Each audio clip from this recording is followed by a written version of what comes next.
मारो अब ये बरा के चटनी थोड़ी मारो सटा सट मारेला आटा पटप मारेला चटनियों खावे के चाहिए तो समाज के चीज खावे के चाहिए वो बोले गरियावे में आगे बालू लेकिन गावे में आगे नहीं खेलो नोचे में आगे बालू बबुआ तो हमार चटनी सामाजिक बा एगो पति बड़े बहरा में आ पत्नी बाड़ी गांव में कौन पति चाय पति मनोहर पति की दाढ़ी बनावे वाला पति जी अब ली सबे करे के चाय बनावे ला कि मनोहर पति और बाबजी तारा माई के कौन पति हुआ दाढ़ी बनावे वाला बुझ न ली हजार हाँ हाँ तब तक मम्मी के दाढ़ी बनाओ तो खूब मसाज करे ले हाँ जी अब ब्लीचिंग करे ले तीनों टाइम तब तुम कर आईब्रो बना दे तो रे हाँ हाँ और शेविंग करवाई बा अपन कलम कटवा ली हमर कलम कटबो हाँ हाँ बड़ा खचर भाई भाई रे कलम कटेलिस का रे जा या ये खेड़ो रानी या जे खेड़ो रानी थाना मिली आग पानी इकर है जैकेट देखता नहीं आए इकर जाना बड़ा दादा पड़त हले पहला क्लास में तब के जैकेट हो अजान जय मिश्र बाबा बड़ी सीधावा चेला हो एक बेर एकरा शारदा बोल के विदेश जैती कमाए अच्छा और हम टोन दे विदेश जैती कमाए हाँ तो कहता जी गुरुजी कुछ हमरा के रुपया दी ना तनी हम दुबई जाए गोजी करबे रे त कुछ जैती तनी घर और बन जाई गइल दुबई 70,000 रुपया लागो आ 3 महीना ले फोन नखे उठावो हम कहे पैसा मार देलस कार काहे कि 3 महीना वो जी ड्यूटी होला ना बैठ के कदो खियावे लसो अब 3 महीना के बाद जब फोन लागे लागल तब फोन करत हेलो के हरिशंकर का हो 3 महीना फोन ना कइलो कहतर के ड्यूटी आजे लागल बा गोल लागत हमके खुश रह नौकरी कैसन मिलल बा कहले कि गुरुजी बहुत बढ़िया हम कहे ड्यूटी त विशेष कोनो ड्यूटी नहीं है खाली हमरा देखे के बा जे के ढुकल बा के निकलल बा हम कहे कौन नौकरी है अत बस इतने जिम्मेवारी बा जे कौन गया है और कौन निकल गया है हम कही कौन ऑफिसर है तो ये देखे के बाद केवे में गोइल बा मत जा तो हम कहे शौचालय में भी रादल पर सरकार अब वही में जान जाएगा विदेशी जाके टीका के देहल अच्छा आज ले चला था आय कर कालर कुछ नहीं के देख आई मुइहा तो ये ले उहर तो चटनी पिया प्रदेश पति बड़े प्रदेश में पत्नी बाड़ी घर में कावना मेहरारू के श्रद्धा ना हो हमर बलमुआ घरे आई थी आई होली आवत परसों से चढ़ी सबकर मौगी मार रंगवा के फिट रही वही है लाल पियर देखी है हर हरा लाइन क्लियर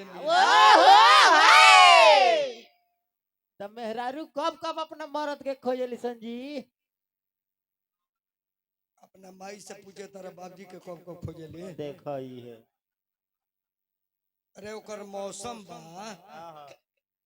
ई त खिसा कइलो कब एगो चल गइल दिल्ली कमाए अच्छा एगो दिल्ली कमाए चल गइल तन बढ़ा दे बबुआ तन मेन के बढ़ा दे बक्सो हे में बढ़ाई है में हौ बोलत हौ हेकरा के बढ़ा कर रखी दिल्ली गइल कमाए तो ये रेड लाइट होला लाल बत्ती जब जरल त बढ़िया रुक जाला अभी कानून में आ गई ये लाल बत्ती जरल त आगे ना बढ़े के चाहिए फाइन लग जाई हाँ हाँ बोलल जा अब होली में आ जाते घरे आ मेहरारू एक लाल चटक सिंदूर कइले बिया आज पलमुआ राती का ओई है इजात का चौकट पर लाल देखता नो एंट्री लाइन क्लियर नहीं है रेड लाइट मौगी सोचे ना जे भाई रोज आवत डरा के भाग जाता फिर बियान वाले और चटकार लगावती पूरा चटकार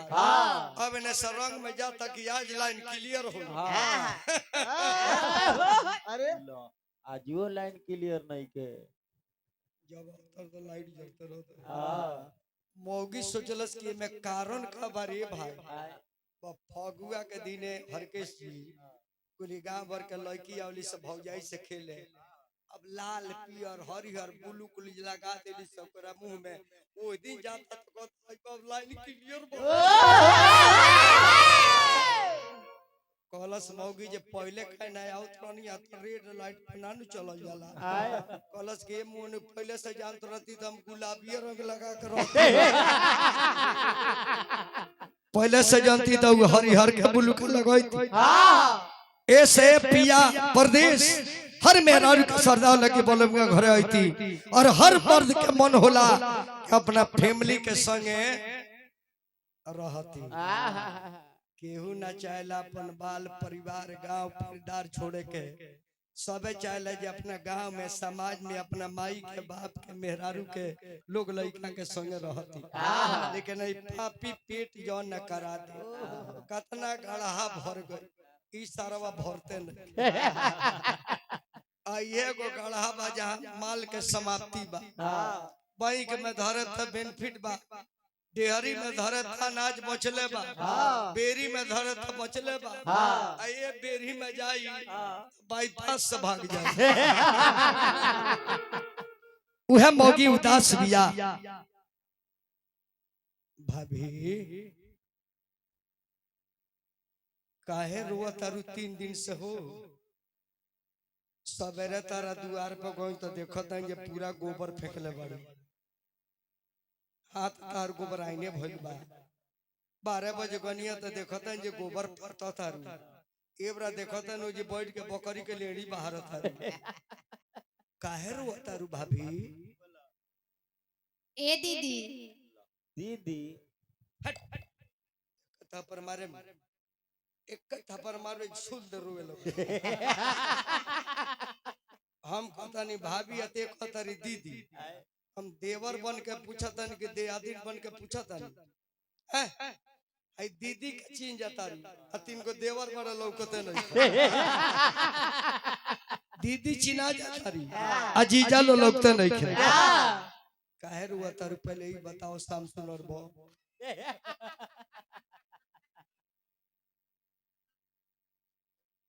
हमारे राजा जी के गईला 3 साल हो गए हम अपना राजा जी के फिर फोन करे नी तो हमरा के माना कर देवे नी तो तनी तू हमरा ओर से फोन कर ल तनी बतिया ल और वहां के तनी घरे बुला द ना पीरा बाई रोवत रोवत फिरवद हो गइल बिया बेचारी रोला का मारे आलवा गइल बिया 3 सालों का गइले हो गई 3 साल से परती पड़ल बा खेत कतना मोथा जामल होई हरि बाबू उखान लेला कहत रे कि का कहिए देवर जी हेलो पिया परदेश में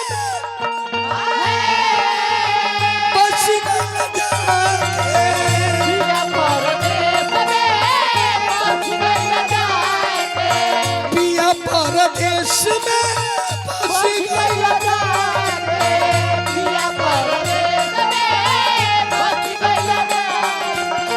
रात दिन यादी बढ़िया रे भलमुआ हो अरे सजनवा हो रतियों के नींदियों न आवे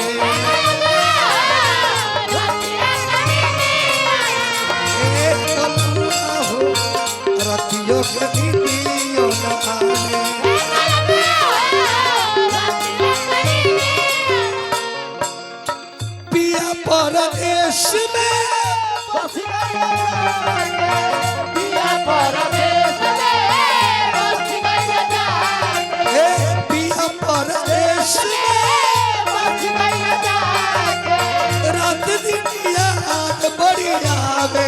बलमुआ हो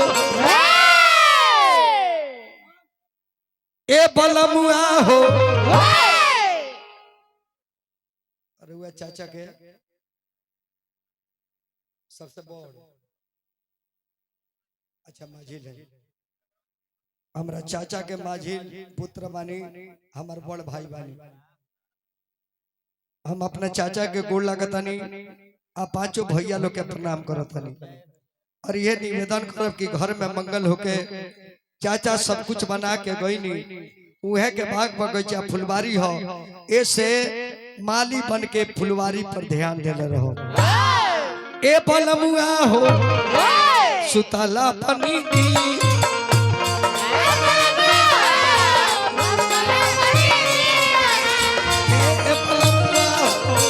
सुतला पनी दियो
जान धनी महाराज जी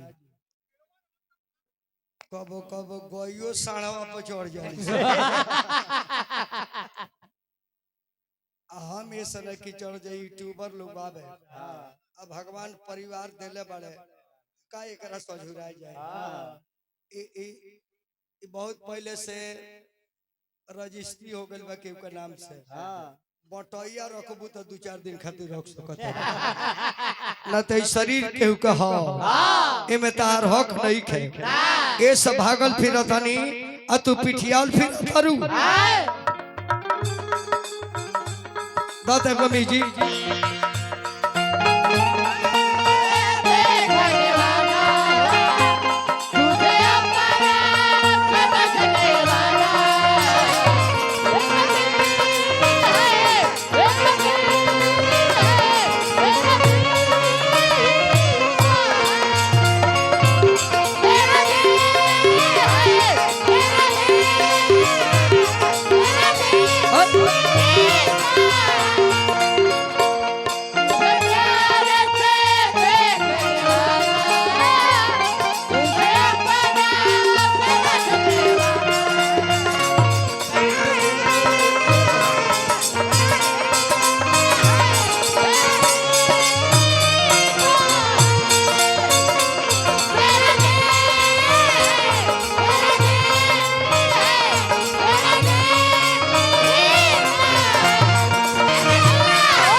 तने मुड़की मारे के बाद डॉली जी पहले सिंगल मारे के बाद ओकरा बाद तिहाई मारे के बाद 1 2 3 देखिए बाबा विजेंद्र कह लगे पिया हो अब की 3 बार तिहाई मारे के बाद कह लगे पिया हो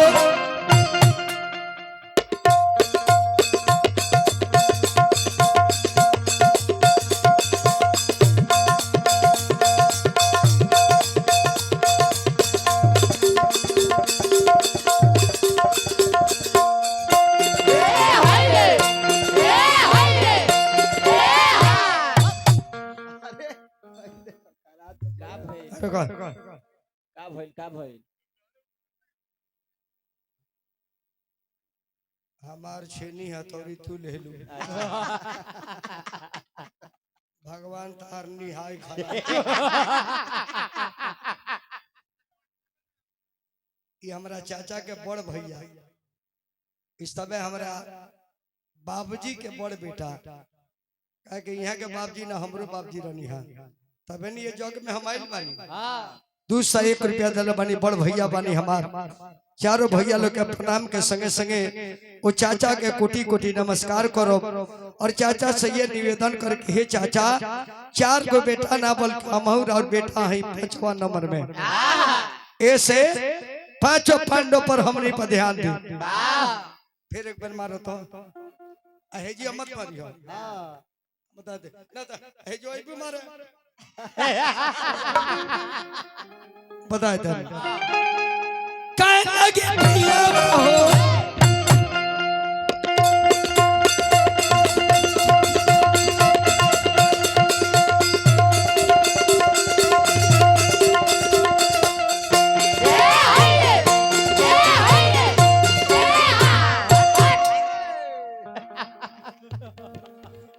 डेराइले रहनी है ए ब्यास जी रहुआ मारना दी मुड़की हम जान मुड़की हमारे तनी मरी है मार दी मार जब तू चाहत और मारवावे के तो मार देता है काहे लागे पिया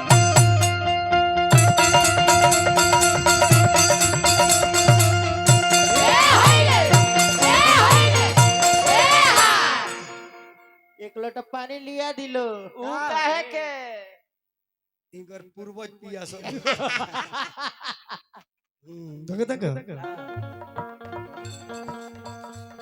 खत्म कर दे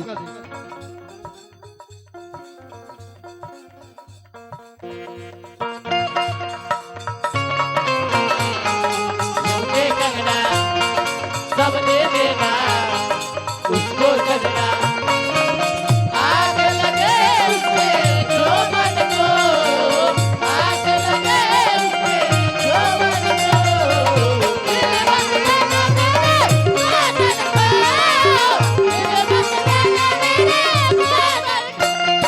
बंगला गाड़ी झुके कंगना सब दे देना उसको सजना आग लगे उसके जो मन को आग लगे उसके जो मन को मेरे मन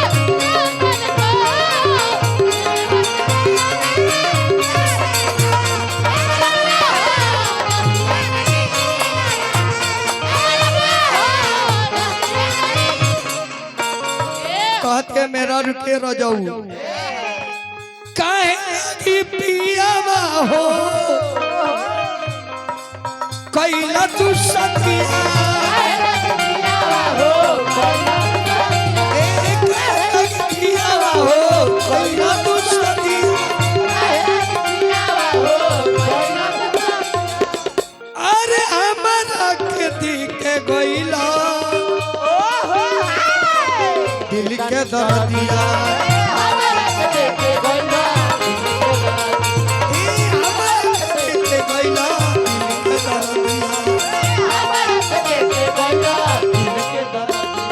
अरे कुछ ना दुखी बा इतना दुख बा कुछ ना दुख बा इतना दुख बा अनजल तो नहीं भावे बोलना हो अरे सजनवा हो